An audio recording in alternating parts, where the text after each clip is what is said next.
c'è un uso molto molto diffuso, perché soprattutto dobbiamo tener conto che la popolazione di San Sperate era prettamente popolazione di origine agricola, diciamo, e quindi povertà ce n'era abbastanza, e tra l'altro non c'erano dei geografi che lavorassero in loco, quindi questi gioielli erano frutto solamente di regali che ricevevano i bambini, magari, che erano esclusivamente orecchini di varie fatture, però sempre poveri, diciamo. Qualche collana, sagannacca, dicevano così, e era diffuso tra le persone anziane su cadenazzo, su giunchiglio, che serviva per tenere su il sodaventale, cioè il grembiule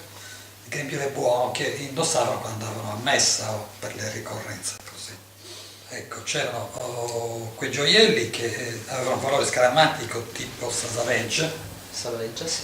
che era una pietra di giavazzo incastonato magari incastonato nella sabratta, cioè nell'argento, più che altro.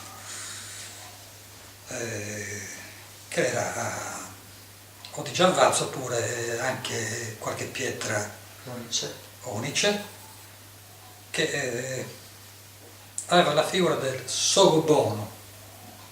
l'occhio buono che scacciava il malocchio.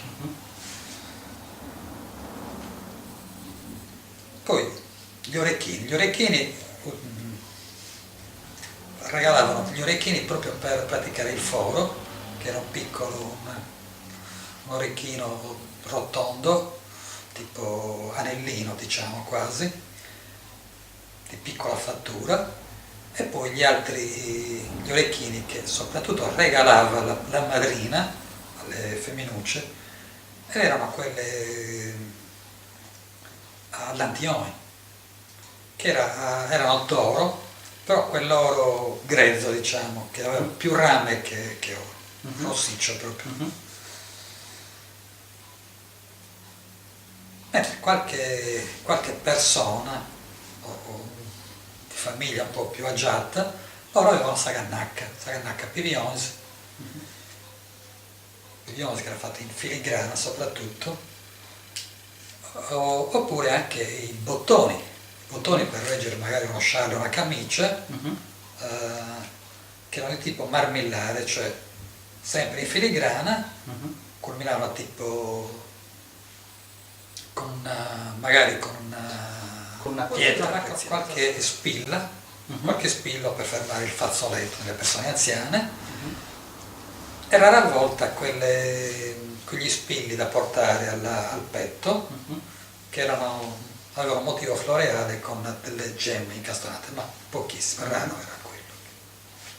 Mentre so che in altri paesi, tipo Quarto, Maracalagonis, Sydney, dove loro avevano una certa funzione, perché era nei momenti anche di difficoltà, loro avevano questi gioielli, potevano dare impegno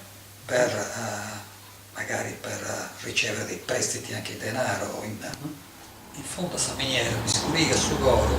che cielo rene nuis. In fondo a sa maniera, saprendo mia zettui, né savratta né solo, è sta ricchezza vera.